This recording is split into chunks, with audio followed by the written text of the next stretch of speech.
kalaban nyo na buong mundo, okay yun, lalaban pa rin basta kasama mo. Bakit ka pa nag-girlfriend kung may best friend ka naman pala? So, wala, tinatanong ko lang. Diba?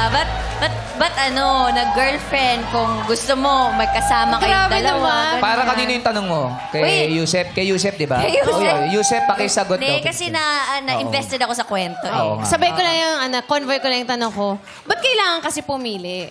Oo, yun dalawa eh. muna, dalawa. Ba't ka pa nag-girlfriend kung gusto mo pala yung best friend mo lang? so, akala ko po kasi all throughout the aspect, masusuportahan niya rin ako. So, nandun naman yung support. Pero minsan kapag may problema ka, alam niyo yun, parang... Ano yung support? Parang financial, Hindi po. emotional? Yung love na kailangan mo rin bilang isang tao. Minsan, Sa best nagkukulang friend? din. Hindi, sa kanya po. Sa love. Pero sino ang nakipaghiwalay? Ako po. Ikaw ang nakipaghiwalay. Paano mo sinabi kay Maisel? Nung gabi po kasing yun, nag-chill drink lang po kami nun. Tapos ka-video call ko naman po si El nun. And then parang inaccuse niya rin yung friend ko na tinotolerate mo si UL na mag-cheat. Parang hindi lang po once eh. Parang inaaway niya lahat ng kaibigan ko. Tapos parang pinapapili niya na rin ako sa dalawa kung sino yung pipiliin ko. So parang hindi niya po na-value yung pinaglaban ko sa family ko. Na ginawa ko lahat ng bagay para lang mapunan din yung mga bagay na pagkukulang sa kanya. So, yun po.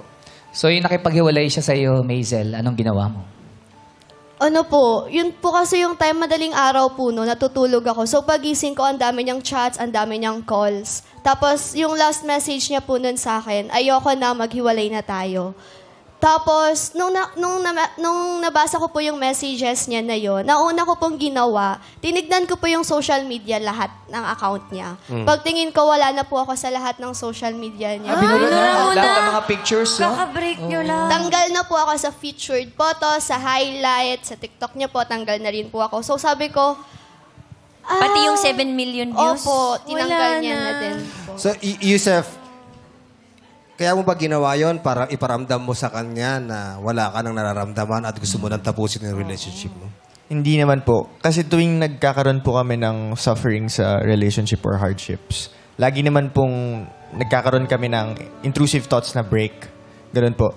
So, nagiging natural naman po sa amin yun. Pero eventually, alam niya naman po na babalik ako sa kanya and I will not do anything.